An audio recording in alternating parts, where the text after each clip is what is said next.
तो ये बात नहीं थी, बस इसलिए कहा लौकिक बढ़ जाएगी। ये श्रीनाथ जी की आज्ञा होने पर भी ये कहा। ये कौन सी निष्ठा थी? श्रीनाथ जी का सर्वथा समादर था। श्रीनाथ जी अपने ही ठाकुर है, इसलिए प्राण देने के लिए तत्परता है। सर्वस्व इनको ही विनियोग करा रहे हैं, प्रेम इनसे ही करते हैं। और स्नेह के वशात सिद्धांत विरुद्ध मंदिर में विराजे तो भी उनकी सेवा को रोज पधारते हैं। ऐसे गुसाई जी कौन सी निष्ठा से ये उत्तर दे रहे हैं? अपने सिद्धांतों की निष्ठा से, शास्त्र के सिद्धांत से, संप्रदाय के सिद्धांत से, महाप्रभु के सिद्धांत से।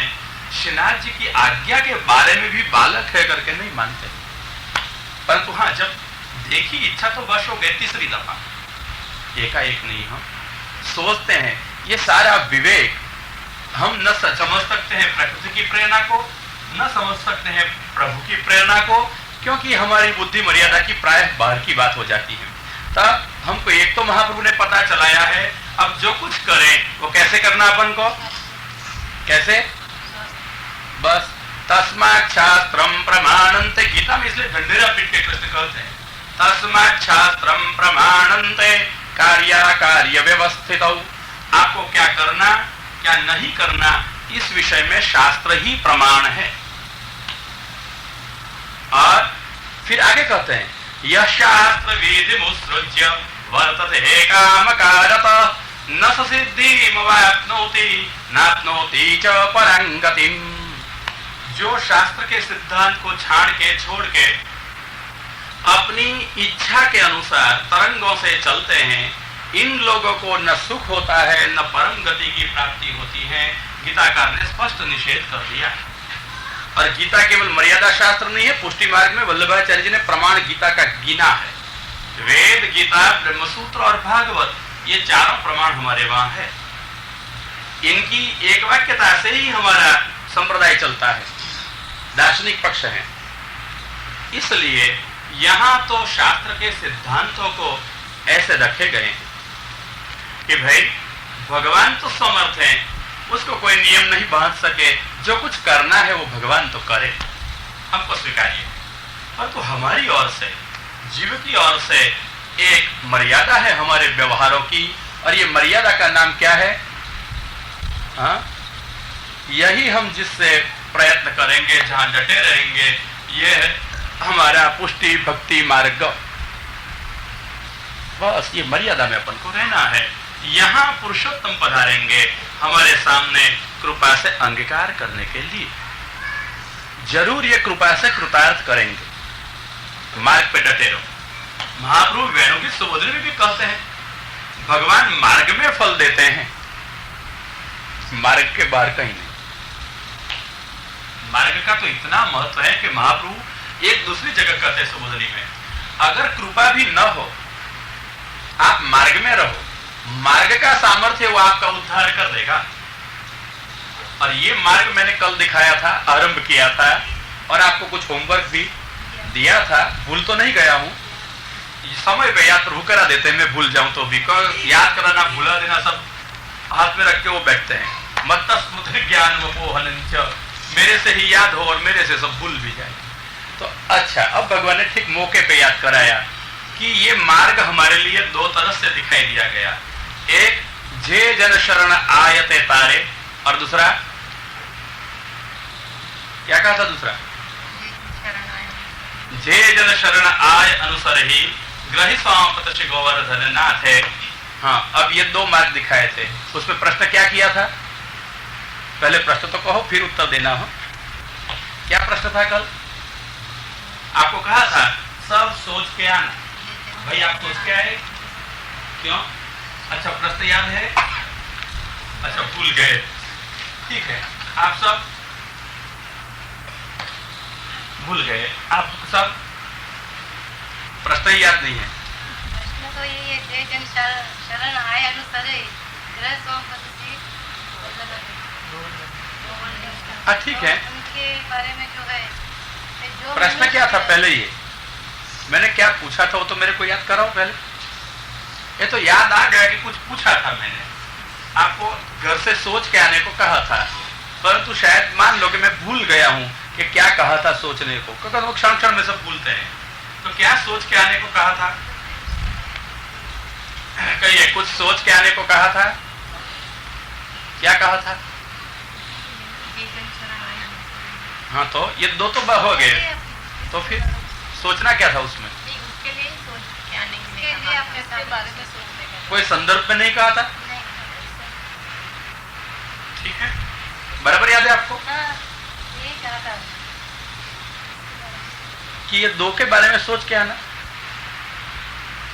मैंने ऐसा कहा था कि ये जो हम पुष्टि मार्ग पे अग्रसर होकर के भगवान अपन को मिलेंगे, यही मार्ग पे हमको डटे रहने हैं और संभवतः प्रमाद और पाखंड अपन में न आ जाए, इसलिए कर्तव्य के रूप में भी कुछ आगे बढ़ना है। अगर हम आगे बढ़ते चलेंगे तो यहाँ कुछ कुछ निशानियां महाप्रभु ने रखी हैं, रुचि, श्रवणादि, प्रेम, आसक्ति, व्यसन, फल, ये क्रम में हम आगे बढ़ सकते हैं, देखते देखते कि ठीक है कि नहीं। इनमें से ये मार्ग पर चलने में ये दो प्रकार जो कहे गए, शरण आए थे तारे और ग्रही सौंपत गोवर्धन नाथ थे, इनका संदर्भ क्या है? मैंने सोचने का ऐसा शायद कहा था। ठीक है, आपको जो कुछ याद रहा, सोच क्या है ना, अच्छा हो गया। क्या सोच क्या है, कहिए। जो मनुष्य श्री कृष्ण भगवान के चरणों में जाते हैं, उन व्यक्तियों को अन्य मार्ग को त्याग कर कृष्ण की भावना में जाना चाहिए। यदि कोई सच्चाई को छुपाकर झूठ का शरण लेता है और जब ज्ञात होता है कि सच क्या है, झूठ क्या है, उस समय मन के अंदर दुख उत्पन्न होता है। इसी प्रकार भगवान कृष्ण के चरणों में जाने के पश्चात यदि मनुष्य अन्य मार्गों की भक्ति में करता है, उसकी भावना अन्य मार्ग में। अच्छा, घर से आप सोच सोच के लिख के लाई, बहुत धन्यवाद है। परंतु तो इतना सोचे कि जहां शरण में जाना, वहां अन्य को छोड़ना स्वाभाविक हो ही जाएगा, अपने आप छूट जाएगा। छोड़ना नहीं होता है, छूट जाता है। छोड़ने की प्रक्रिया में कृत्रिमता होगी, छोड़ने की प्रक्रिया में क्लेश होगा और अपने आप छूटे नहीं छोड़ावे जगदीश, सब भगवान छुड़ा देते हैं। इसलिए अनुग्रह लक्षण देते हुए भागवतकार ने कहा है, यदा यस्या अनुगृह्णाति भगवान आत्मभावितः सजहाति मतिम लोके वेदे च परिनिष्ठिताम्। कोई की आसक्ति लोक में बहुत कुछ है, वेद में भी बहुत कुछ है, परंतु जब भगवान ने चाहा मैं इसका अंगीकार कर लेता हूं, मैं मेरा बना देता हूं, तब कितनी भी इसकी आसक्ति लोक में हो या वेद में हो, अपने आप नहीं छोड़ेंगे। भगवान कहते हैं, व्यास कहते हैं, भागवतकार कहते हैं और महाप्रभु ने ये वाक्य सम्मत रखा है, यदा यस्येति वचनात्, कहते हुए अपने ग्रंथों में, षोडश ग्रंथ में। तो ये वचनों से कहा गया कि भगवान जब भक्त को स्वीकार करना चाहते हैं तब उसको कुछ छोड़ना नहीं पड़ता है, स्वयं भगवान चाहे तब उसकी मति ले लेते हैं और इसके कारण वेद में आसक्त हो या लोक में आसक्त हो, सजहाति मतिम, ये सारी आसक्ति उसकी छूट जाती है। हम नहीं छोड़ सकते हैं, अगर हम छोड़ने गए तो भ्रष्ट हो जाएंगे मार्ग से। इसलिए कौन छुड़ाएगा? भगवान। इसलिए हमको छोड़ने का प्रयत्न नहीं करना है, हमको तो भगवान को पकड़ने का प्रयत्न करना है। मार्ग भगवान को पकड़ने जाए तो सारा छूट जाए तो भले छूट ले, वो छोड़ाएगा, इस दिन पूरा छूट जाएगा, परंतु तब तक तो हमको भगवान को पकड़ने का प्रयत्न करना अवश्य होता है। और उसमें सच का झूठ का ये प्रश्न असंदर्भ का है। यह न सच का कोई प्रश्न आता है न झूठ का। सच छुप जाएगा, झूठ बाहर आ जाएगा, झूठ छुप जाएगा, सच आ जाएगा, ये तो ठीक है, व्यर्थ की माथाफोड़ी है। क्योंकि यहाँ न सच का प्रश्न उपस्थित होता है न झूठ का, क्योंकि एक ही है, आपको भगवान के पास पहुंचना है तो भगवान के मार्ग पे चलना होगा। वहां बाहर आना झूठ का, बाहर आना सच का, ये सब कोई संदर्भ नहीं है, कोई संगति ही नहीं है, असंगत बात है। यह तो मात्र प्रभु पद की बात है। अगर झूठ और सच अगर विश्व के संदर्भ में सोचे जाए तो महाप्रभु के मत में ब्रह्म सत्य और जगत भी सत्य है, तो यह सब सत्य है, झूठ है ही क्या? झूठ क्या है? जब सब कुछ सच है तब सच ही सच है, फिर क्या सच का दब जाना, झूठ का आ जाना, मेरी समझ में नहीं आता है। प्रश्न का उत्तर संदर्भ से होना चाहिए। इसलिए यहाँ तो जे जन शरण आय अनुसर ही ग्रही सौपत श्री गोवर्धन नाथ है, और जे जन शरण आए थे तारे, इसका भक्ति मार्ग के संदर्भ का ही प्रश्न था। क्या सच्चा छुपेगा, क्या झूठा छुपेगा, इसकी झंझट हमको नहीं जरूरी थी। यहां तो इतना ही था। क्या संदर्भ क्या है? कौन से संदर्भ में यह प्रश्न पूछा गया है? हमको चलना है भक्ति मार्ग में। भक्ति मार्ग में चलने वाले कभी आचार्य जी ऐसा नहीं कहते हैं कि सब मार्ग झूठे हैं। वो प्रवाह मार्ग को भी झूठा नहीं कहते, मर्यादा को भी झूठी नहीं कहते। तो वो तो कहते हैं कि भगवत इच्छा से ही ये सब प्रवाह भी है और मर्यादा भी है। अगर ये भगवत इच्छा है, ऐसी यही है, तो सब भगवत लीला ही है, और जो लीला है तो हमको स्वीकार्य है। पर तो हाँ, ये लीला हमारे लिए ना हो, हमारे लिए आनंदमयी लीला हो, बस ये अपन को अपेक्षा करना है। और ये अपेक्षा से अपनी आनंदमयी लीला का अनुभव जिस राह से हो सके, ये होता है हमारा पुष्टि भक्ति मार्ग। वहां अपन को चलना है। ये झूठ और सच की झंझट कहां करना है? अपन को अपना रास्ता चाहिए। ये गुछवाड़े वाला मोहक विचार, भ्रांत विचार नहीं चाहिए। हाँ बोलो, आप सब और सोच के आए? क्या सोचा बहन जी? सोच के आइए आप भी सोच। आप सब संभव है कि ये कथा में जब प्रश्न पूछे जाए ना, तब क्या होता होगा? मैं कहूं, मेरा एक बचपन का अनुभव है। हम लोग प्राय करके स्कूल में पढ़ते थे, और स्कूल में पढ़े तब ऐसा थोड़ा नियम था कि सब हमको आवे ही आवे, कोई नहीं भी आवे, कोई आवे भी सही। तो जो पीरियड ऐसा आवे कि जिसमें हमको कुछ नहीं आवे, तो एक ही मन में हो कि कब ये टन टन हो माता इधर से बिता दे, ये पीरियड जब पूरा हो जाए तो छुटकारा हो जाए। इसलिए जब ये पूछा जाए तो श्रोता को यही लगे ये कब कथा पूरी करे और यहां से चला जाए। ये पूछने की झंझट कहां से शुरू कर दी? कोई कभी पूछता नहीं और ये पूछते हैं हमको। तो इससे तो अच्छी है कि हमको कथा कथा वार्ता वार्ता सुना दे, तो हमारे मगज भी जरा कंटाले हुए तो अच्छा हो जाए। हम थके हुए लोग घर के काम धंधे करके थाक थाक के कथा में आवे, और यहाँ भी बुद्धि चलाना। अरे अरे बेचारी बुद्धि कितनी चला रहे, घर में भी बुद्धि चला और कथा में चला, तो बुद्धि को थाक नहीं लगे? हम तो कथा में बुद्धि के थाक को उतारने के लिए आते हैं, थोड़ी बुद्धि दौड़ाने को आते हैं कि दौड़ दौड़ के बेचारी थाक जाए। इसलिए मेरे ख्याल से लोग को लगे कि पीरियड से पूरा हो जाए तो मजा आ जाए। और एक बहन ने मेरे को बहुत अच्छी कही कि आप कहते हो भाई रोज रोज कि बुद्धि दौड़ाओ बुद्धि दौड़ाओ बुद्धि दौड़ाओ, पर तो बुद्धि ही बीमार हो तो बेचारी को दौड़ाएंगे तो मरने के लिए तैयार हो जाएगी। मेरे को पता नहीं ये सबको कैसे कैसे विचार आते होंगे कि भाई बीमार बुद्धि को दौड़ाए, किसकी बुद्धि अपंग भी हो, तो बेचारी पैर बिना की बुद्धि दौड़ने को जाएगी तो उसको क्या होगा पता नहीं। आप कहते हो दौड़ाओ दौड़ाओ, तो मैंने दौड़ा दौड़ा के कहां दौड़ा है। और हाँ, बुद्धि को दौड़ना भी है, पर तो कोई रास्ता तो दिखना चाहिए कहां दौड़े। मैदान में दौड़े, कोई रास्ते में दौड़े। अगर बिना सोचे तो दौड़ने को गई और रास्ता में दौड़े तो किसी के टकरा जाएगी, टकरा जाएगी को क्या करेंगे? इसलिए मेरे को बहुत कहते हैं लोग कि बुद्धि तो चला रहे, पर तू कैसे चला रहे, कहां चला रहे। हाँ, ये भी एक प्रश्न तो है। हाँ? कि मोटर में भी बैठ तो गए, चलो चलना है, कहां चलना है पता नहीं चलना है।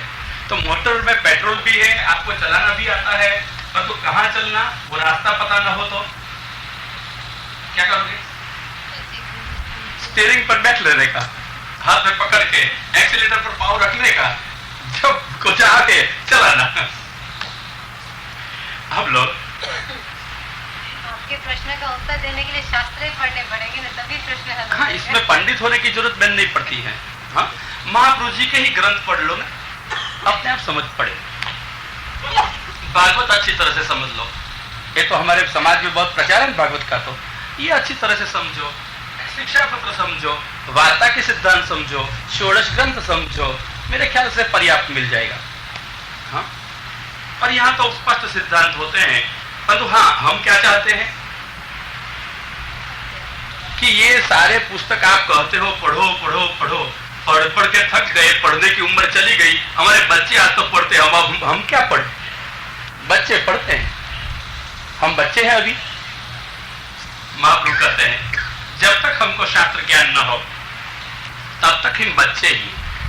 और इसलिए तो महाप्रभु ने षोडश ग्रंथों में एक ग्रंथ लिखा, उसका नाम है बालबोध। तो क्या बच्चों के लिए लिखा था? वहां तो मोक्ष के सिद्धांतों की चर्चा की है महाप्रभु ने बालबोध में। तो मोक्ष के सिद्धांतों की चर्चा, ये बच्चे निशाल जाए ना झोली लेकर, उसको कहना बेटा रुक जा मोक्ष सिखाती हूं, वो क्या कहेंगे? तू मेरे को छोड़, उसका नाम ही मोक्ष है। बस वो बेचारे मोक्ष की क्या बात करेंगे। तो महाप्रभु ने ऐसे बच्चों के लिए मोक्ष शास्त्र कहे। तो यहाँ बाल कौन है? कितने भी बड़े हो अनुभव में, उम्र में, परंतु जो शास्त्र नहीं जानते ये सब बालक हैं, हमारे जैसे सब, अपन सब। तो बालकों के लिए महाप्रभु ने लिखा है। तो हमको भी एक दफा फिर से कल्याण के लिए क्या हो जाना है? बालक। और बालक की जो सरलता है वही सरलता से फिर हम पढ़ना शुरू कर दे। अशक्य होता है, परंतु तो क्या करे? आप ग्रंथ की बात करते हो, पर हमारे पास में समय कहां है? सच कहना, समय है तो हम ग्रंथ करें ना। हमको खाने का समय है, सोने का समय है, टीवी देखने का समय है, गप्पे मारने का समय है, ग्रंथ देखने का ही समय नहीं। कब आएगा वो समय? राम बोलो, तब समय आएगा। वो बहन कहती है समय तब आएगा जब कृपा होगी। मैंने कथा में बार बार कहा है कि जन्म दिया मानव के रूप में, तब से कृपा कर दी है और आगे आगे कृपा बढ़ती चली है। वैष्णव के घर में आप आए, ब्रह्म संबंध हुआ, आपने ही मेरे को पढ़ाया था ना, तो सेवा मिल गई, कृपा तो हो गई है। अब शास्त्र सीख रहे हो, कृपा क्यों नहीं है? तो कृपा के नाम पर हम भगवान को ही आरोप दे रहे हैं कि वो हमको नहीं देना चाहता है। मैं पूछता हूँ, भूख लगती है तब कृपा की राह देखते हो कि भोजन को बैठ जाते हो? रसोई करते वक्त कृपा की पूछते हो? व्यापार धंधा शुरू करने के लिए दौड़ते हो तब कोई कृपा की पूछते हो? वहां कृपा नहीं चाहिए। जहां कुछ अपनी जरूरत से करना है वहां कृपा की कोई राह नहीं देखता है। और कृपा की राह कहां देखनी? जहां अपन को कुछ करना नहीं, जरूरत दिखे नहीं और दिखावा ऊपर से करना हो, तब कहना कि हाँ कृपा हो तो हो ही सके नहीं। एक अपना बचाव है, और बचाव में मैं कहूं क्या है? प्रमाद अपना पुष्टा है, प्रमाद ही बढ़ता है, अज्ञान ही है। भगवान की कृपा तो हो ही चुकी है, बरस ही रही है, परंतु मैं कहूं कृपा तो इतनी बरसती है कि कैसी बरसती है? हम झील नहीं सके, हम ले नहीं सके, हमारे में समा न सके। इतनी अगर सोचो तो समझ गए कि इतनी कृपा बरस ही रही है भगवान की। परंतु हम ऐसे होशियार है, बरसती कृपा के बीच में छाता लेके चले, अपने अपने छाता में कहीं भीज न जाए कृपा से। क्यों भी छाता तो चाहिए ना, छाता अपना रख लेते हैं। तो फिर क्या करे? कृपा वो तो बरसती रहती है, परंतु सोचना पात्र तो चट्टा भी होगा, उल्टा न भी होगा। पात्र ओछा एवं क्या बोलती हो आप, छोटा स्वल्प छिछरा भी न होगा, परंतु कहीं छाता लेके भी चलता न होगा। छाता उसे अपनी प्रेरणा से लिया हुआ, तो भगवत इच्छा से लिया हुआ। अच्छा, बहुत सुंदर। ये बहन कहती है छाता जो रखा है उसने अपनी इच्छा से लिया होगा या भगवत इच्छा से लिया होगा, अथवा बीजी भाषा में भी जो मैंने आपको पूछा थी अलग भाषा में कहूं, प्रकृति की प्रेरणा से लिया होगा या प्रभु की प्रेरणा से लिया होगा? एक ही है ना। तो छाता क्यों लिया होगा? बुद्धि तो है ना उसकी। हाँ, आपकी बहन कह रही है बुद्धि तो है उसके पास में, उपयोग करे। हाँ बराबर है, ऐसे परस्पर नहीं आपको तो जवाब मिल सकता है, मेरे को भी देने की जरूरत नहीं रहेगी। देखो सुन सुन के आप लोग जब समझने लगोगे तब अपने आप आपको लगेगा कि ये सिद्धांत है। हाँ? जब आपको ऐसे प्रश्न पूछे गए हैं, आपने उत्तर देने के लिए कुछ सोचा है, तब विचार करने की शक्ति विकसित होती है या नहीं होती है? और फिर अपने आप अंदर से कुछ जवाब मिलता ही नहीं। देखो उनने जवाब दे दिया, भगवान ने अक्ल दी है या नहीं दी है? तो हाँ को या ना को? अक्ल दी है तो अक्ल का उपयोग करो। क्या करेंगे आप? छाता दिया है, छाता लेके अपन निकले हैं कृपा के बारिश में। हम कृपा की बारिश में हाँ, ये पानी की बारिश में छाता लेकर निकलो तो सही है, योग्य ही है, मतलब कृपा की बारिश में छाता लेकर निकलना ये तो ठीक बनने का। बुद्धि को पूछो, बुद्धि तो दी है भगवान ने कि नहीं दी है? दी है या नहीं दी है? दी है, परंतु हम उपयोग कैसा करते हैं कि महाराज आप कहते हो कि छाता मत धरना, तो लोगों ने उपाय निकाला छाता नहीं रखेंगे, बस रेनकोट पहन के चलेंगे। हाँ, लोग तो बहुत अक्ल का उपयोग बहन ऐसा करते हैं कि महाराज छाता नहीं तो क्या करेंगे आप? रेनकोट पहन के हम तो चलेंगे। बोलो फिर हर्जा है कोई? परंतु हाँ, एक ही बात है, ये कृपा का बरसात हमको छुए नहीं, रेनकोट पहनो या छाता ले चलो, ऐसा है ना? आप तो रेनकोट पहनते हो या छाता लेके चलते हो? हाँ, बरसात नहीं है ऐसा तो नहीं कह सकते हो ना, कृपा की बारिश नहीं होती है। आपके घर घर में ठाकुर जी विराजते हैं, घर घर में भागवत जी हैं, क्यों कृपा की बारिश नहीं है? बरसात ही हो रहा है। परंतु इतना ही सोचो, पात्र उल्टा है, पात्र ओछा है कि छाता पहनते लेके निकले हो या रेनकोट पहना है। समझ गए ना सारी बात? क्या करके निकले हैं? आप ही सोचना, मैं इसकी तकलीफ क्यों करूं? नहीं, अपनी बात तो अपन को ही समझ में आवे। जिसके पास में छाता हो छाता को समझे, और रेनकोट लेके निकले हैं वो रेनकोट को समझे। हम क्यों ये कृपा से भीजते नहीं है? क्यों ये कृपा अनाधार बरस रही है, अनर्गल बरस रही है, फिर भी हमारे पर असर क्यों नहीं होती है? क्यों हमारा जीवन परिवर्तित नहीं हो जाता है? भगवान की कृपा तो बरस ही रही है। हाँ, हाँ, बस आपको सोचना होगा, अपन सबको अपने अपने लिए हम कि क्यों ऐसा होता होगा, क्यों ऐसा होता होगा। छाता वाले लोग क्या करते हैं कहूं? आपको स्वरूप दोने समझा दूं कि छाता का मतलब क्या है। जैसे छाता हाथ में पकड़ रखता पड़ता है ना, ऐसी तरह से लोग जात जात के जो बहाने करते हैं कि क्या करे, ये काम था इसलिए भगवान का ये काम न हो गया, रह गया, समय नहीं बचता है, ये लोग छाता वाले हैं। समझते छाता वाले? और जो लोग बहाने तो नहीं बताते हैं, क्रिया तो सारी करते रहते हैं, क्रिया तो सारी करते भी रहते हैं, परंतु वो क्रिया करते हुए भी क्रिया में चित्त प्रवण नहीं है। भटकते चित्त से, इधर उधर की दृष्टि रखते हुए, अनेक कार्य के बीच में व्यवधान से ही अपना सेवा और कथा का कार्य निर्वाह करते रहते हैं। ये लोग कैसे हैं? रेनकोट वाले। अब आप ही सोचना, हमारा रेनकोट है या छाता है? हम बहाने बताते हैं या भटकते चित्त से सब कर लेते हैं? कहां तक कृपा का अनुभव नहीं होता है। अब ये प्रश्न की चर्चा तो करने जैसी नहीं है, करने जैसी है कि सबके पास में क्या है, कौन गिनेगा? कुछ न कुछ किसी के पास में होता तो सही ना। अगर कुछ भी गरीब आदमी के पास में न होता हो, छाता भी नहीं, रेनकोट भी नहीं, तो क्या करता है जानते हो? क्या करते हैं? हाँ, बस वो बहन कहती है ऐसा होता है, प्लास्टिक की थैली बेचारा पहन लेता है, बचाव तो कर लेता है। गरीब आदमी के पास ये क्रिया करने की सुविधा नहीं होती है। गरीब आदमी के पास तो मेरे को इतना काम है करने का बहाना नहीं होता है, तो वह क्या करेगा? वो क्या कहेगा? बस वो पोतली पहन के बेचारा प्लास्टिक की फिरेगा। कौन सी प्लास्टिक की पोतली होगी? हाँ, से हमारे वाले भगवान की कृपा न थी, हमारो अधिकार न थी, उसने न काम का बहाना किया न और कुछ किया। क्या किया? ये प्लास्टिक की पोतली है, आर पर आदमी दिखे भी सही उसमें से, कहता है भगवत इच्छा नहीं है, भगवत कृपा नहीं है, हमारा अधिकार नहीं है। ये सब कहने वाले प्लास्टिक कोथली वाले। समझना हम किस में आते हैं? हाँ, वो निर्णय वो बहन ने ठीक कहा, बुद्धि है अपने आप करना, चलाना। सोचे तो मिला है तो सोचना। हाँ ठीक है। अस्तु, मेरा प्रश्न मूलतः क्या था?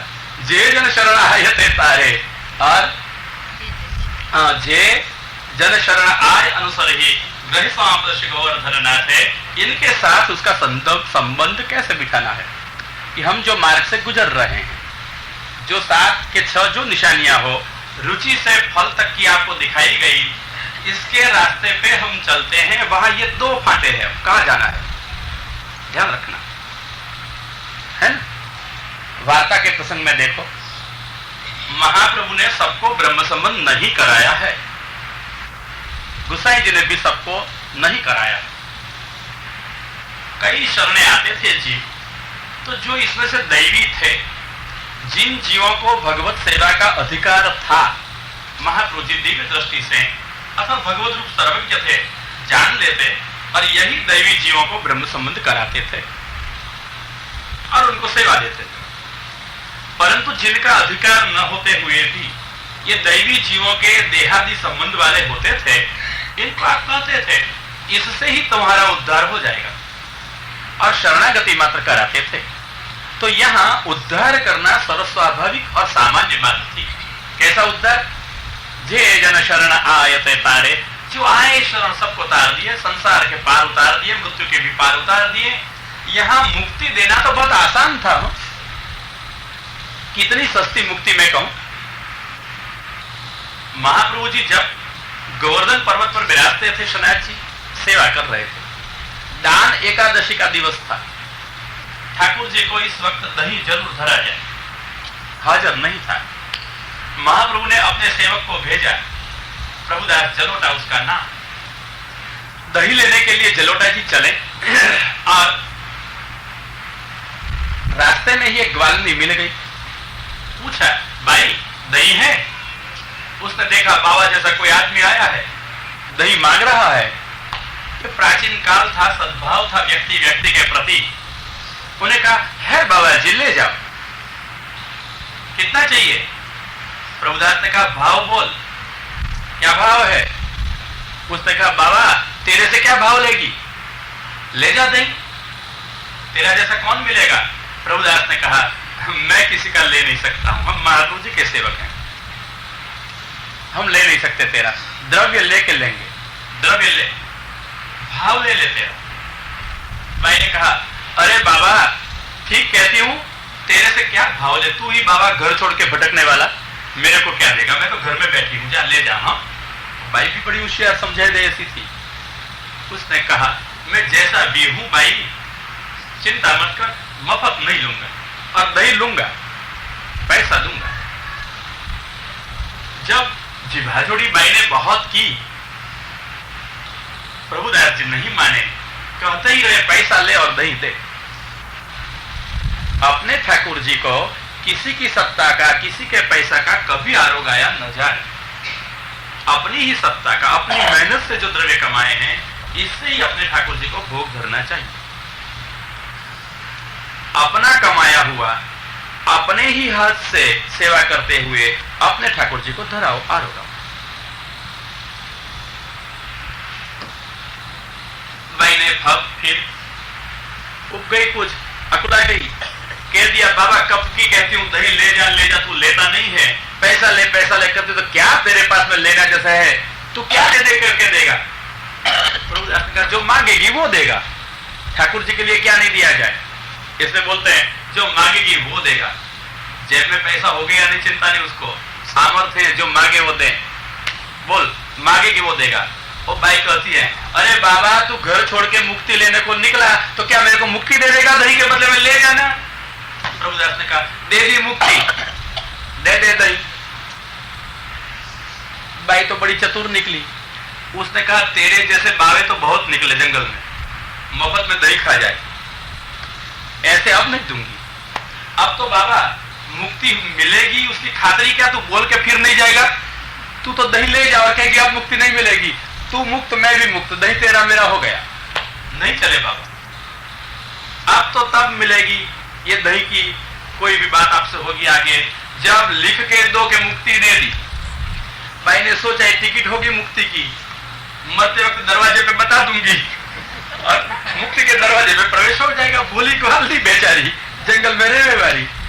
तो प्रभुदास भी ऐसे भूले भले ही उनके ख्याल से विश्वास कराने के लिए उसने चिट्ठी लिख दी, ले मैं तुझे मुक्ति दी। लिख के देने की हिम्मत किसकी होती है जमाने में। ये एक भगवान के सेवक थे महाप्रभु जी के, जिनकी ताकत है, लिख के देते हैं मैंने मुक्ति दी है। न बीच में अब ब्रह्मा आ सकेगा, न शंकर, न शास्त्र के सिद्धांत। ये है प्रमेय बल। सबके लिए नहीं होते हैं ऐसे प्रमेय बल, करोड़ों में कोई एकाध के लिए।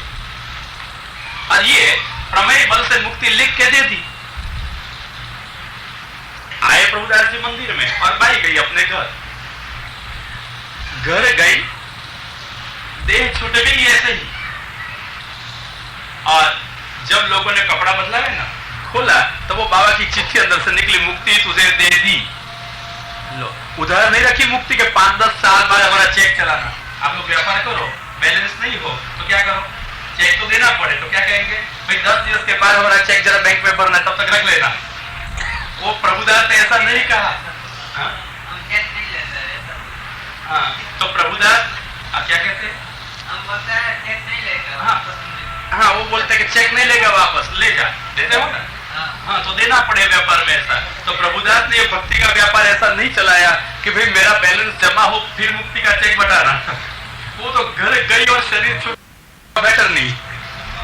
प्रभुदास बस श्रीनाथ जी की बैंक बैलेंस की चौपड़ी मिल गई, चेक बुक, और सही कौन करे, अब पावर ऑफ अटर्नी मिल गई है, चले नहीं हमारी सही, क्यों नहीं चले। तो श्रीनाथ जी ने पावर ऑफ अटर्नी महाप्रभु ने दे रखी है किन लोगों को, कि जिन्हों में ये भगवत रूपता स्थिर विराजमान है, इन लोग को ये चेक दे रखते हैं। फिर भगवान पूछते नहीं आप चेक में क्या लिखते हो। और प्रभुदास ने चेक भरा, तब क्या लिखा, मुक्ति स्वीकारने का नीचे। अरे चेक वापस लौटेगा तो आप लोग प्रभुदास की नहीं जाएगी, किसकी जाएगी, श्रीनाथ जी महाराज आपका चेक है, संभालना, खाता आपका चलता है, हमारा नहीं। खाता आपका है, हमारा थोड़ा है। हम तो पावर ऑफ अटर्नी लिख लिख के भेजते हैं। एक बाबा ने ऐसा लिख दिया, कोई राजा को 7 जन्म में लड़का होने वाला नहीं था, 3 तुम्बा वाले वैष्णव मिल गए, कोई वैष्णव को, ब्राह्मण को, और उसने सेवा बहुत करी, प्रसन्न हो गए, मांग लिया, क्या अपने लिए नहीं, वैष्णव अपने लिए नहीं मांगे, उसने कहा मेरे राजा के वहां लड़का हो। शिव जी ने कहा था 7 जन्म में नहीं है, भगवान को पूछ के कहा था, और उसने चेक फाड़ दिया, यही जन्म में 4 बेटे हो जाए, और चेक पहुंच गए। क्या करना, वापस लौटा है तो उसको तो चिंता नहीं, तुम्बा वाले को, आबरू किसकी जाएगी, महाराज पावर ऑफ अटर्नी लेके बैठे, आप जानो, बैलेंस आप संभालो, जमा करते चलो, भगवान जमा कर देगा, क्यों नहीं करेगा। जिन्होंने भगवान के साथ ये तादाद में किया है, इन लोगों की ये सामर्थ्य होती है। प्रभुदास ने दे दिया, हृदय में से भगवान कर रहे हैं, ऐसे स्थिर भाव वाले भक्तों के पास दे दिया मुक्ति का चिट्ठा, और चिट्ठा से पहुंच गई मुक्ति के द्वार में। प्रभुदास ने लाया हुआ दही महाप्रभु जी ने श्रीनाथ जी को भोग कराया, और बिना पूछे भोग सराते वक्त श्रीनाथ जी ने सराहना की, आज दही बहुत मीठो है। गोपाल की याद आ गई होगी, आज दही मीठो मदन गोपाल, चखाया ना किसी को, मीठा लगा था उसको, ऐसे श्रीनाथ जी को आज दही मीठा लग गया, बहुत सुंदर दही है। महाप्रभु जी को बिना पूछे कहा, कितने गंभीर है महाप्रभु जी, श्रीनाथ जी से कुछ नहीं कहते हैं। वाह महाराज, बहुत अच्छा होगा, आप प्रसन्न हो गए और बाहर पधारे, समझ लिया कि कुछ है अद्भुत। प्रभुदास दही कहां से मिला, क्या भाव से मिला, महाराज एक ग्वालनी थी उससे ले लिया। क्या भाव, महाराज भाव तो थोड़ा महंगा तो है। क्या महंगा है, क्या दिया था। प्रभुदास ने कहा महाराज मुक्ति दी है दही के बदले में। ऋषि मुनि जिसके लिए आकुल आए, साधन अनेक करे, मुक्ति नहीं मिले, और यहाँ दही के बदले में मुक्ति। क्योंकि दही श्रीनाथ जी के लिए था, प्रभु के लिए था, प्रभु की प्रसन्नता के लिए था, श्री आचार्य जी की आज्ञा से था। आचार्य निष्ठा का बल है वहां। चेक लगने का अधिकार इन लोग को मिलता है जिनको आचार्य निष्ठा होती है। वल्लभाचार्य जी को पावर ऑफ अटर्नी मिलती है, लोगों को नहीं मिलती है। ये श्रीमद वल्लभाचार्य जी की कृपा, वल्लभाचार्य जी में जिसकी निष्ठा, लिख सकते हैं ये चेक। प्रभुदास ने आचार्य आज्ञा के बल पे लिखा था कि उन्हें मंगवाया है, क्यों नहीं मिलेगा। अपनी अहंता करते हुए कुछ नहीं लिखा था, मैं मुक्ति दे देता हूं, कल्पना भी नहीं थी ऐसी। आचार्य जी कर रहे हैं, आचार्य जी की आज्ञा है, क्यों नहीं मिलेगी मुक्ति। और हमारे गोवर्धननाथ में क्या कमी है, क्यों नहीं देगा वो। इसलिए मुक्ति का चिट्ठा दिया था, न कि अपने बड़प्पन के लिए। भगवान के दास ये हमेशा सामने रखते हैं अपनी आंखों के, भगवान कर रहे हैं, हम तो इनके दास हैं। ये दीनता नम्रता इनकी कभी चली नहीं जाती है। ऐसे प्रभुदास को अब महाप्रभु कहते हैं, प्रभुदास जिस दही से श्री ठाकुर जी प्रसन्न हो गए, तूने मुक्ति दी, बोला देनी थी ना भक्ति। जो भक्ति का दान भगवान करे और कोई साधन से सुलभ न हो। आज कहते हैं महाप्रभु प्रभुदास को, प्रभुदास देनी थी ना भक्ति, क्यों बेचारी को मुक्ति दी। कितनी सस्ती है यह भक्ति और मुक्ति, दही के बदले में ले जाओ। पर तो हाँ, ये दही खाने के लिए नहीं आया था, श्रीनाथ जी के लिए आया था। ये दही से श्रीनाथ जी प्रसन्न थे। हमारे घर का दही भी जब श्रीनाथ जी को धरो और ये प्रसन्न हो जाएगा, कीमत कितनी होगी, मुक्ति या भक्ति? क्या चाहिए आपको? भक्ति। पर तो ऐसा करना, श्रीनाथ जी प्रसन्न हो ऐसा दही रखना हो। खाया हुआ बचा हुआ दही मत उसको धरना, और अकेला दही धरना हो। महाप्रभु ने अकेला दही नहीं धरा था, भोग के साथ धरा था। तो उपाय ये अच्छा है, अगर दही से मुक्ति मिल जाए तो सारे भोग धरने से क्या नहीं मिले। समझिए आप, भक्ति से कुछ अधिक दे देंगे, समझिए भक्ति के अधिक क्या मिलेगा, अपने आप आ जाएंगे, प्रकट हो जाएंगे। तो आपको चाहिए तो क्या करोगे सब आप? सरलता से यहां मिल जाता है। क्या करोगे? लेना है तो क्या करोगे? नहीं करोगे कुछ? हाँ? दही बेचना है। मुक्ति मिलेगी दही बेचोगी तो, भक्ति नहीं मिलेगी। हाँ, इसलिए दही मत बेचना निकलो। अच्छी बात तो यह है, वो दही बेचने वाला निकलोगी, कोई प्रभुदास मिलेगा तो पता चलेगा। नहीं तो दही बेचती चारा खाना में ही फिरना पड़ेगा, मजूरी मिलेगी। मुक्ति तो ठीक है, बहुत दूर हो जाएगी, जब तक ऐसा कोई प्रभुदास नहीं मिल जाएगा। क्या करेंगे तब तक? इसलिए क्या करना, हम ही प्रभुदास हो जाए, प्रभु को घर में पधरावे और आपके प्रभु को रोज अरोगाओ। दही से दही अरोगवाने मात्र से प्रभु की प्रसन्नता हुई थी, मुक्ति मिल गई। तो रोज आप आपके घर में ठाकुर जी को भोग धराओ तो क्या मिले? भगवान की प्रसन्नता मुक्ति से अधिक मिले या नहीं मिले? मिले ना। तो रोज आप धर के खाओगी, सब धरते हो तो बहुत धन्यवाद है। रीत से धरते हो ना, कि प्रीत से धरते हो? सोच लेना, थोड़ी थोड़ी महाप्रभु जी की मेहर मर्यादा होती है। महाप्रभु जी की थोड़ी थोड़ी रीत समझ लेना किसी से या महाप्रभु जी के ग्रंथों से, और बाद में धरना तो क्या मिलेगा? यहां तो इतनी सस्ताई है, दही धरो और भक्ति मुक्ति लो ले, क्या चाहिए? तो रोज और रोज धरते रहो और रोज रोज प्राप्त करते रहो। इससे सरल से सरल कोई मार्ग है कोई सरल मार्ग? ऐसा पुष्टि मार्ग जितना नहीं है। आप भाई पूछते हैं कि लोगों से मैंने ऐसा सुना है कि पुष्टि मार्ग को तलवार की धार जैसा मार्ग है। ठीक है भाई, तलवार और उसकी धार के दो उपयोग होते हैं। प्राय करके तलवार कितनी भी कीमती हो, बड़ी हो, शाक के आप सब्जी सुधारती हो ना, काटती हो ना, तो तलवार से करो ना। किससे करती हो? हाँ, इतने इतने छोटे छोटे चाकू लेकर क्या बैठती है? तलवार लेकर बैठ जाओ, फटाफट सब्जी ठीक हो जाएगी। लोग कहते हैं तलवार की धार का क्यों? तुम्हारा पुष्टि मार्ग बातों के उपयोग में होगा, हमारा रोज के घर के उपयोग में नहीं आ। इसका अर्थ यह हुआ, समझ गए? मेरी दृष्टि से मैं तो अर्थ करूं, लोग जब कहते हैं कि ये पुष्टि मार्ग तलवार की धार जैसा है, तो उसका अर्थ ये हुआ कि तुम्हारे वे पुष्टि मार्ग हमारे घर में रोज उपयोग का नहीं है। कि तलवार की धार कहने वाले सावध हो जाए कि मतलब कि आप पुष्टि मार्ग का अपमान कर रहे हो, कि पुष्टि मार्ग रोज के उपयोग का नहीं है। तलवार कब उपयोग में आवे? मारामारी करनी हो तो। दूसरा अर्थ ये हुआ कि पुष्टि मार्ग तलवार की धार जैसा है, मतलब कि दूसरों को पीड़ा करानी हो, मारने जुड़ने हो, लूटपाट करनी हो, तभी उपयोगी है। मत कहिए तलवार की धार है, दूसरा अपमान हुआ। है नहीं सब अर्थ। मैं अनर्थ नहीं करता हूं, तलवार की धार में जो जो है मैं दिखा देता हूं। उपयोगिता रोज की नहीं, भयंकरता है, लड़ाई झगड़ा में उपयोगी है। हाँ एक है, जब आपत्ति आवे तब तलवार की धार खप लगे या नहीं लगे, तब उठी तलवार नहीं चले हम। ऐसी तरह से हमारे ऊपर आपत्ति आवे तब पुष्टि मार्ग का उपयोग करने का। कब मरते वक्त आपत्ति मरने की आवे तब उपयोगी हो, ऐसा मार्ग वो तलवार की धार जैसा होता है। मैंने तो कभी देखा नहीं है पुष्टि मार्ग तलवार की धार जैसा है।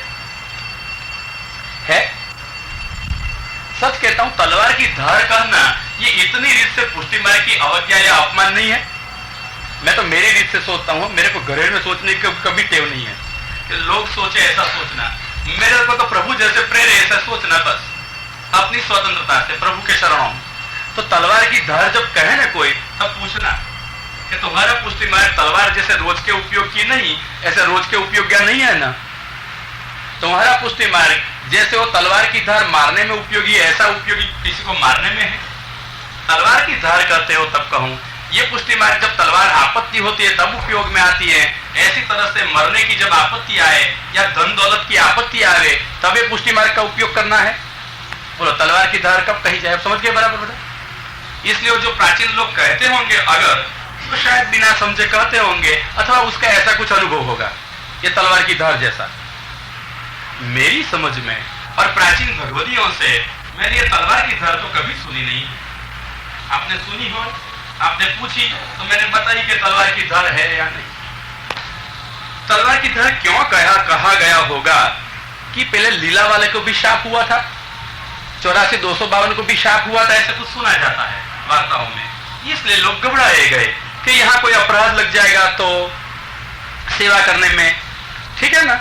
इसलिए लोग कहते हैं तलवार की धार रखनी, सावध रख के चलो, नहीं तो धार पे चलो तो कैसे वो फिर जाएगी। मैं कहता हूं कि तलवार की धार पर चलना ही हो तो कैसे, जोड़ा पहन के चलोगे या खुले पांव चलना है? बोलो कैसे चलना है? तलवार की धार पर चला नहीं, क्या है तलवार की धार जैसा, तो क्या हो गया। प्राचीन काल में जो तलवार जब उपयोग में आती थी, आज तो तलवार उपयोग में प्राय करके नहीं आती है। आती है, लश्कर कोई नहीं वापरता था, अब तो गन से शूट कर देते हैं। तलवार लेके हम सामने घोची करने का जमाना पहुंच गया, इसलिए अब तलवार का कोई उपयोग नहीं। तो लोग कहेंगे कि हमारा पुष्टि मार्ग तलवार का धार जैसा है, तो मेरा जैसा कह देगा आप कोई उपयोग कर रहा ही नहीं। कितने अनर्थ होते तलवार की धार कहने से। तलवार की धार कौन वापरता है? सिख लोग कभी लटकाते होंगे, अथवा लश्कर के सेनापति कभी कभी बहते होंगे, ये शोभा की तलवार बहते हैं, वो निकाल के मारामारी करने के लिए नहीं रखते हैं, शोभा की है। तो पुष्टि मार्ग क्या शोभा का मार्ग है, इसलिए आप तलवार की धार मानते हो? मेरी समझ में तो तलवार की धार आवे नहीं। फिर भी अगर आपका आग्रह है कि तलवार की धार ही है, तो मैं कहूं जब तलवार उपयोग में ली जाती थी ना, तब लड़ने वाले खुले शरीर से नहीं लड़ते थे। क्या पहनते थे? शरीर पर बख्तर पहनते थे। अगर ये तलवार की धार है तो आप पांव में बख्तर के साथ जो जूते पहने जाते हैं, जूते पहन के चलने शुरू कर दो।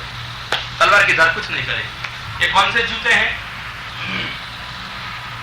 तलवार की धार पर पहनना हो तो बख्तर के लोहे के जो जूते आते हैं वो पहन के चलो, कुछ नहीं होगा।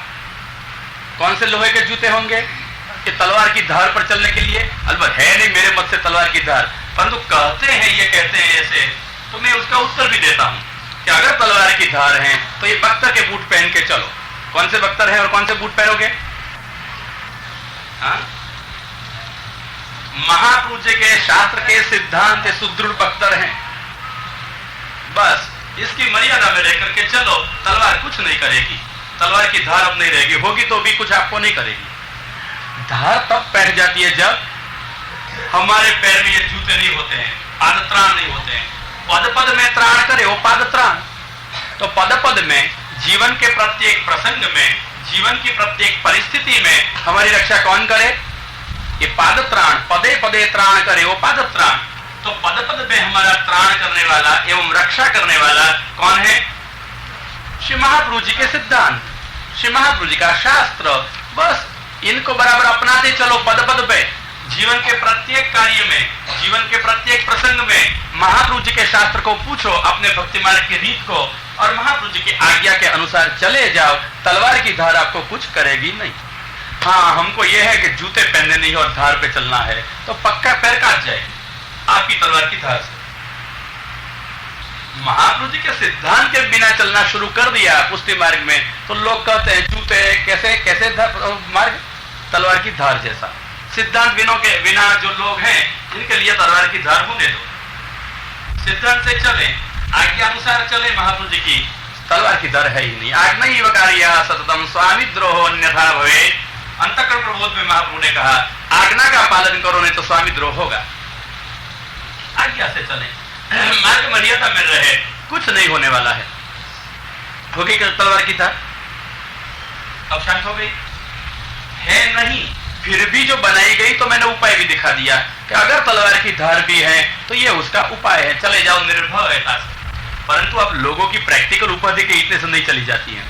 लोग कहते हैं ठाकुर जी की सेवा करें, ठाकुर जी पुष्ट एवं सेव्य कराए के रखें, तो न जाने कई अपराध सेवा में हो जाए तो अपराध कौन भोगे। तो मैंने एक दफा आपको कहा था, क्या कहा था? हाँ, कि हमारे ठाकुर जी कोई पुलिस इंस्पेक्टर या सीआईडी इंस्पेक्टर नहीं है जो हमारी डायरी रखे कि हमने कितना अपराध किया और कहां उसको भोग करावे। ये तो दयालु करुणामय प्रभु हैं। जीव जितने अपराध कर भी नहीं सकते हैं, इतने अपराध की क्षमा हमारे भगवान कर देते हैं रमत मात्र से। लक्षम अपि उत सहते, लाखों अपराध करते चलो, वो प्रसन्नता से सहन करते चलेंगे। ऐसे दयालु भगवान है। अगर मैं कहूं फिर सेवा करे भी, अपराध हो भी जाए तो भगवान क्या करेगा? दंड देगा। अरे कितने अपराध अज्ञान वशात अनजान में होते भी होंगे हमारे, तो जब तक ये अपराध का गांभीर्य न हो तब तक तो भगवान जाने देंगे। शास्त्र वैपरीत्य न किया हो जाने देंगे। अज्ञान जनित स्वभाव जनित क्या करे भगवान भी समझते हैं। हम कैसे वो नहीं जानते, वो जानते हैं हम कैसे। फिर हमारे पास से कितनी अपेक्षा रखता होगा? फिर जो कुछ करेगा उससे प्रसन्न नहीं हो जाएगा। अब निष्ठा शुभ चाहिए, निष्ठा पूर्वक करेगा, प्रसन्न होगा। और एक बात कहूं, अगर सेवा करने से अपराध भी होगा भगवान जरूर क्षमा करेंगे, परंतु सेवा न करने से जो अपराध होगा वो तो भगवान भी क्षमा नहीं करेंगे। ये कौन क्षमा करेगा? भगवान ने सेवा के लिए हमको मनुष्य बनाए, भगवान ने सेवा के लिए शरीर एवं इंद्रियां दी, भगवान ने सेवा के लिए हमने साधन सुविधा सब दिए। जो कुछ भगवान ने दिया है वो सेवा के लिए दिया है। अगर ये उपयोग मनुष्य होकर के सेवा के लिए न करें तो हम आत्मघाती हैं। जो इसी प्रकार से शरीर का त्याग करे, जल जाए, डूब जाए, मर जाए, गोलियां खा ले, कुछ भी करे, ये आत्मघाती जैसे लोग माने गए। ऐसी तरह से भगवान ने दिए हुए शरीर से भगवान की सेवा न करें, मरने से पहले संसार से न छूटे, भगवान को न प्राप्त करें, ये सब आत्मघाती हैं। 11वें स्कंद में 20वें अध्याय में भगवान ने उद्धव जी से ये कहा है, दृढ़ं सुकल्पम गुरुकर्ण धारम मयानुकूलेन नभस्वतेरितम पुमान भवाब्धिम न तारेत स आत्मा। मैंने सुदृढ़ शरीर दिया है जिससे आप काम कर सकते हो। तो संसार के कार्य में ही अगर शरीर का दुरुपयोग कर देंगे और मरने से पूर्व अगर हम संसार को तैर नहीं जाएंगे, भगवान की सेवा न कर लेंगे, और भगवान कहते हैं मैंने मनुष्य बनाए ये पहली कृपा कर दी है, मैंने आपको बुद्धि दी ये दूसरी कृपा है, मैंने सच्छास्त्र दिए तीसरी कृपा है, सन्मार्ग पे मैं आपको ले आया चौथी कृपा है। अरे सन्मार्ग और सच्छास्त्र आपको समझाने वाले भी मिला देता हूं, ये मेरी सर्वोत्कृष्ट कृपा है। गुरु कर्णधारम, ये गुरु आपके कर्णधार हैं। और फिर भी अगर आप नहीं तैर सकते हो, संसार सागर को नहीं कर सकते हो भगवान की सेवा, तो स्पष्ट भगवान कहते हैं स आत्महा, ये है आत्मघाती। अपने ही अपनी जात को मारने वाले, बचाने वाले कहां रहेंगे? इसलिए आत्मघाती को फिर लोग कोई उज्जवल मिलता नहीं, कभी ज्ञान प्रकाश जीवन में होता नहीं है। अगर हमारे जीवन को हम व्यर्थ दुरुपयोग में, मोक्ष में, शौक में, कमाने में, भोग में व्यर्थ बिता देंगे तो फिर कभी हमारे लिए ये मार्ग मिलना, भगवान समझना संभव रहेगा ही नहीं। बार बार भगवान मनुष्य नहीं बनाते हैं। क्रम शास्त्रकारों ने 84 लाख योनि का कहा, कहां पहुंच जाएंगे? इसलिए ब्रह्मा को पूछो, जब कृष्णावतार होने वाला था तब आप जानते हो, और गाय के रूप में पृथ्वी ब्रह्मा के पास में आई, हृदय में रहे हुए भगवान से अपना दुख सुनाया, भगवान के पास में ब्रह्मा जी क्षीरसागर के किनारे पर आए और वहां समाधि में भगवान की आज्ञा पुरुष सूक्त से भगवान का उत्थान किया, तब उसको प्राप्त हुई। और ये आज्ञा सुनते सुनते जब पृथ्वी को आश्वासन देते हुए आज्ञा कही, तब ब्रह्मा ने अप्सराओं को एक बात कही। अप्सराओं को कह रहे हैं कि अप्सरा, समुद्र का मंथन हुआ, इसी वक्त आप उत्पन्न हुई हो, सुंदर शरीर है, सानुकूलता है, और फिर भी आपने अभी तक भगवान की सेवा नहीं की। स्वर्ग में रही हो, माननीय मानी गई हो, रत्नरूप हो सागर में से निकलने के कारण, परंतु आपने सेवा नहीं की, इसलिए तुम्हारा ये सौंदर्य, तुम्हारा ये शरीर, तुम्हारी ये सारी उन्नति, तुम्हारा देवपना, ये सब व्यर्थ है। इसलिए संभवंतो सुरस्त्रियः, ब्रह्मा ने आज्ञा दी है, सेवा नहीं की, इसलिए जाओ सेवा के लिए शरीर धारण करो, भूतल पर जाओ। तब ये सारी अप्सराएं सेवा के लिए भूतल पर आई शरीर धारण करके, क्योंकि सेवा न मिले तो स्वर्ग में जाना भी व्यर्थ है। अप्सरा की जितनी सुंदरता हो, कितने भी हमारे शरीर को लिपा पोती करते हुए सुंदर दिखावा करके चलें, ये सारा प्रदर्शन है, और इस प्रदर्शनों से कल्याण कौन सा हो सकता है? समाज में हमको कोई अच्छा कहेंगे, मानेंगे, सुंदर दिखते हैं, इससे कल्याण होता है?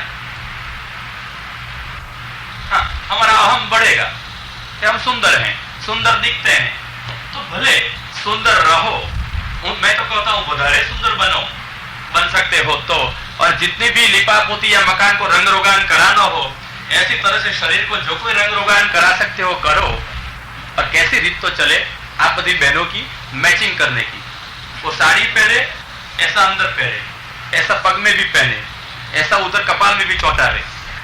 मेरे को ये लगता है कि अच्छा है रंग के डब्बे लाकर ये रंग ऐसा मार नहीं देती है। ये हमारी लिपापोती मैंने देखी है इस सब लोगों की। ठीक है, ये सब कुछ हम करते फिरे भाई, कितने भी सुंदर दिखाए, कल्याण क्या हुआ? इसमें कल्याण है कुछ? काया का प्रदर्शन होगा, लोग दर्शन नहीं करेंगे, प्रदर्शन देखेंगे। हाँ, मैं ऐसा नहीं जरूर कहना चाहता हूं कि मत करो, मैं कहता हूं करते हो इससे भी अधिक करो, परंतु आपके लिए न करो, समाज के लिए न करो, दो के लिए जरूर करो, एक पति के लिए और एक प्रभु के लिए। अगर आपके पति की प्रसन्नता हो जरूर करो, दूसरी बात अगर प्रभु की प्रसन्नता हो तो जरूर करो। ऐसे सब उपकरण जो सौंदर्य के आते हैं, वो सारे अपना के ठाकुर जी के पास जाओ, वो देख के प्रसन्न हो कि मेरे सेवक ऐसे हैं, तो जरूर कर, नहीं तो नहीं। हम अगर सेवा करनी है तो, अगर मौजों की केवल करना है तो कौन रोक सकता है? करते हैं, वो करते चलेंगे अपन, समाज में कोई कोई को रोक नहीं सकता है। प्रवर्तकश्च भगवान, सबका प्रेरक भगवान है। हाँ, शास्त्रकार कहते हैं, शास्त्र सुनाने वाले भी मात्र कहते हैं, कोई हाथ पकड़ के कुछ कराएंगे नहीं। करना किसको होगा? किसको? अपन को ही। अपन को करना है, समझ के अपन को निर्णय करना होगा, और निर्णय दृढ़ करके सही रास्ते पर अपन को चलना होगा। इसलिए ब्रह्मा ने अप्सराओं को कहा कि बहन, कितना भी शरीर आपका सुंदर है, कितना भी सुंदर साधनों से आप सजा करके रखती हो, व्यर्थ है, व्यर्थ है। लोग राजी रहेंगे, भगवान राजी क्या कहां होंगे? इसलिए आप सब अवतार लेके जाओ, शरीर धारण करो, संभवंतो सुरस्त्रियः, सेवा करो। सेवा न की, शरीर व्यर्थ। शुरू कर, नहीं तो शरीर व्यर्थ में चला जाएगा, और कौन सा दोष लगेगा? आत्मघात, आत्मघात का अपराध लगे। इसलिए मत डरो कि यह तलवार की धार का मार्ग है, यह प्रभु के प्रेम का मार्ग है। और आप मानते हो बहुत कठिन है? बहुत आसान है। सुन सखी व्रज पैठ लगी है, जहां बिकात हरि प्रेम। चाहिए आपको? बहुत सस्ते में मिल जाते हैं, 60 से 100 दो ले जाओ, 60 के भाव में। नहीं, इससे भी सस्ता क्या मिलता है? बिकात हरि प्रेम। कभी आपने सुना नहीं होगा कि प्रेम बिकता हो। दुकान में जाओ तो शायद हीरा मिले, जवाहरात मिले, सब्जी मिले, कापड़ मिले, इलेक्ट्रॉनिक्स के आपके जुदे जुदे साधन तरह तरह के जाइए, वो सब मिले। कौन सी ऐसी दुकान है, कौन सा बाजार है जहाँ प्रेम बिकता हो? हाँ, स्त्री पुरुषों का परस्पर का प्रेम हो तो मोह होता है, इनकी बात नहीं है। हरि प्रेम हो, यही शुद्धता होती है। साचे स्नेही नंद कुमार, केवल साचे स्नेह कौन होते हैं? मत नंद कुमार, और सब मतलब के यार। कोई अष्ट सखा ने कहा साचे स्नेही नंद कुमार और सब मतलब के यार। मिल जाएंगे 4 दिवस मन मिलेगा तब तक ठीक है, बाकी तुम कौन और हम कौन। साचे स्नेही नंद कुमार, एक भगवान ही जानता है प्रेम करने को। हम आगे कहते हैं माता पिता भगिनी सुत बंधु रति निभत नहीं एक तार। किसके साथ किसी का प्रेम एक समान रहता ही नहीं है समाज में। वास्तव में कहूं, प्रेम की मीमांसा भगवान ने की है गोपीजन के पास में। मानते हैं कि हमारा पुत्र से प्रेम है, पुत्री से प्रेम है, पत्नी से प्रेम है, पति से प्रेम है, अमुक व्यक्ति से भाव है कि प्रेम है, सब भ्रमणा है। भगवान ने साफ साफ गोपीजन को कह दिया है कि मिथो भजन्ते सख्य स्वार्थैकान्तोद्यमाहिते न तत्र सौहृदं धर्म स्वार्थार्थम तद्दिनन्यथा। आप घर में पुस्तक पढ़ती हो तो निकलता है ऐसा कुछ, देखना। ये कहते हैं, भगवान कहते हैं गोपीजन को सखिया, सखी कही उनको क्यों? समानशील व्यसन थे, भगवान ने सख्य दिया था, इसलिए कहा सखिया मैं आपसे कोई प्रताड़ना नहीं करता, जो है वो मैं कहता हूं। जहां परस्पर का स्नेह होता है वहां स्वार्थ होता है।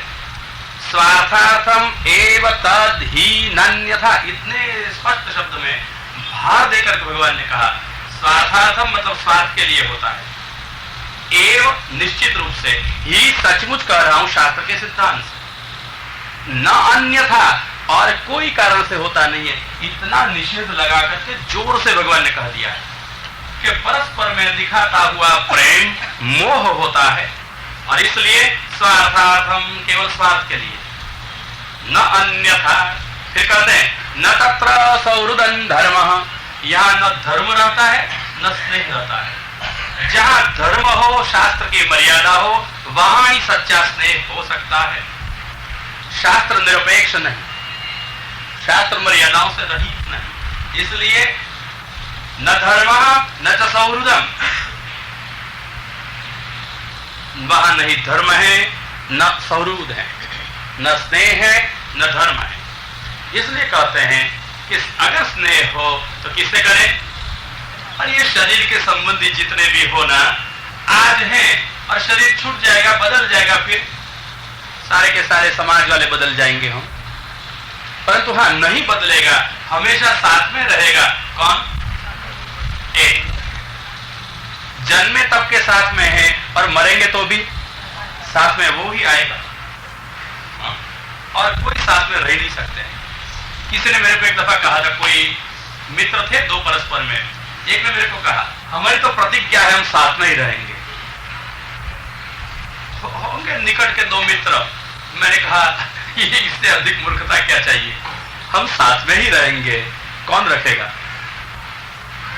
पुष्टि मार्ग में महाप्रभु कहते हैं कि पुष्टि मार्ग के अनुग्रह नियामक की स्थिति ही, भगवान जहां रखे वहां रहना, जैसे रखे वैसे रहना, ये अनुग्रह नियामक है। हम कैसे बन के बैठ गए कि ऐसा ही करेंगे, भ्रमणा होती है। और नंदराय जी और वसुदेव जी ऐसे तो कोई मित्र नहीं होता है। नंदराय और वसुदेव की मैत्री कभी सोचेंगे, आज नहीं करता हूं, पर तो ये प्रगाढ़ मित्र थे, जिसके वहां अपना लड़का गुप्त रूप में भयंकर राज्यापत्ति के काल में रख सके, इतना संबंध कैसा होगा?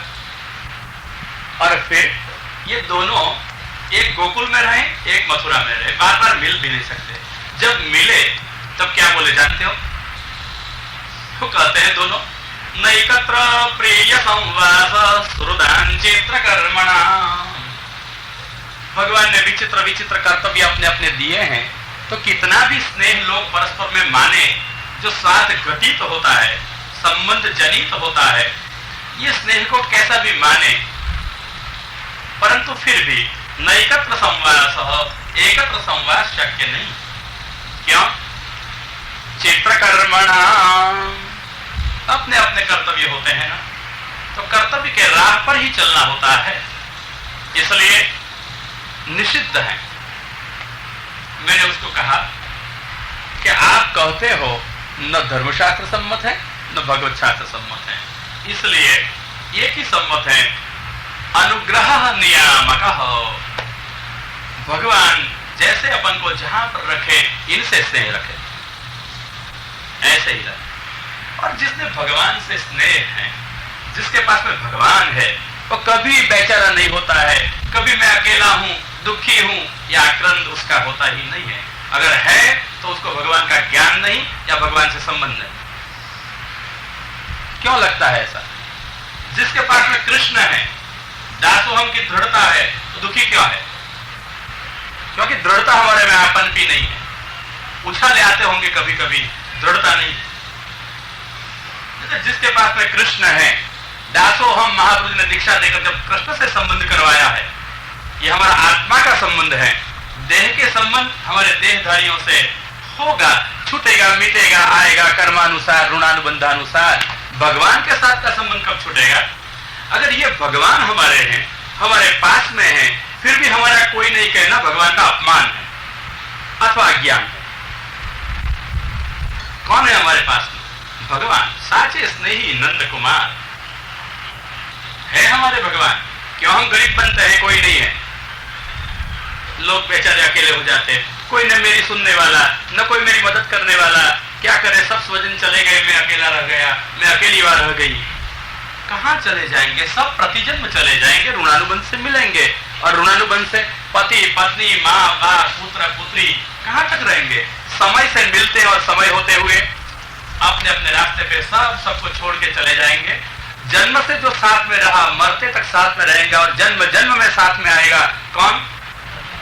एकमात्र भगवान। नहीं